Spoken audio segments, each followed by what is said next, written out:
Democracy at its heart is government for, by and of the people. It works on the principle that where there is power, there must also be accountability, and where there are rights, they should be universal, that people are inherently free. All democracies are a work in progress, often under pressure, frequently as perfect. As was once said, democracy is the worst system of government, except for all the others. It's our task as leaders to nurture and protect democracies, including in the face of new and profound threats. Since the first Summit for Democracy over a year ago, we have seen those challenges grow. In Europe, an authoritarian and imperialist regime is waging a war against a neighbouring state, ignoring the democratic wishes of its people and their right to determine their own future. With our democratic partners around the world, Ireland has taken every opportunity to oppose this flagrant attack on democracy, advocating for accountability and for Ukraine. If Russia's war in Ukraine tells us anything, it's that we can never take democracy for granted. And that's why today's summit really matters. It matters to Ukraine, it matters to every democracy around the world.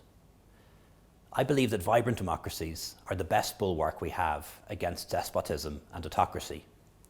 Part of being accountable is following through on the commitments we make. And since last year's summit, Ireland has taken concrete steps to fortify our own democratic institutions and to support democracy in our international engagements. Democracy is about more than elections, but they are its foundation. So earlier this year, Ireland established an independent electoral commission with statutory powers to develop and safeguard our electoral system and run our elections. It will engage directly with the public to explain our democratic process and to encourage people to participate through registering to vote, casting their vote, and standing as candidates in elections. True freedom is not possible without press freedom, and Ireland has an independent and pluralistic media sector. To protect it, we established a Future of Media Commission, an independent expert body tasked with identifying a sustainable pathway for the media sector over the next decade and beyond. We're also reviewing and reforming our defamation laws.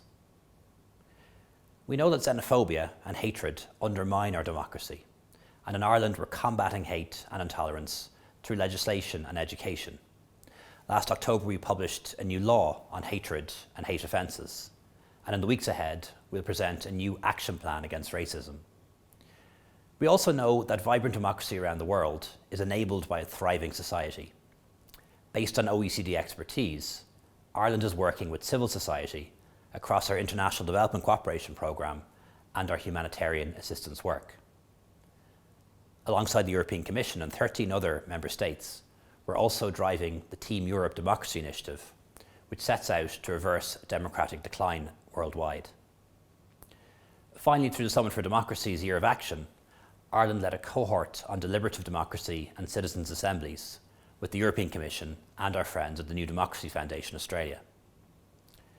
Drawing on our positive national experience of citizens' assemblies, we've promoted innovative approaches to allow citizens' views to feed into policy formation and also constitutional change. With this work, we're demonstrating that democracy delivers. It supports and enables informed and engaged electorates that demand accountability and results from their leaders. Through this summit and beyond, Ireland will remain a champion for democracy at home and also as a member of the international community. Thank you very much.